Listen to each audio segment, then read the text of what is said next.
Hanno tentato di mettere a segno la ormai nota truffa del finto carabiniere, ma ad attenderli davanti alla porta di casa della vittima c'erano gli agenti della squadra mobile di Agrigento, due malviventi in trasferta, lui originario di Siracusa, lei della provincia di Roma. Sono stati arrestati a Porto Empedocle in flagranza di reato.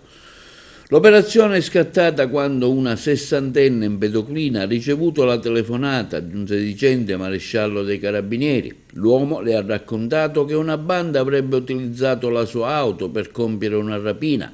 Il finto carabiniere ha spiegato poi alla donna che sarebbe stato necessario comparare il denaro e i preziosi che teneva in casa.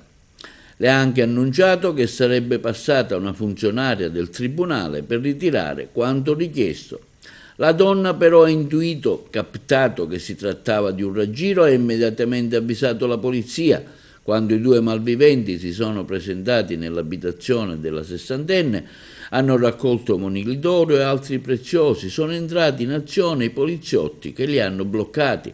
Dopo le formalità di rito, i due indagati sono stati trasferiti alla casa circondariale Pasquale di Lorenzo in attesa dell'udienza di convalida degli arresti.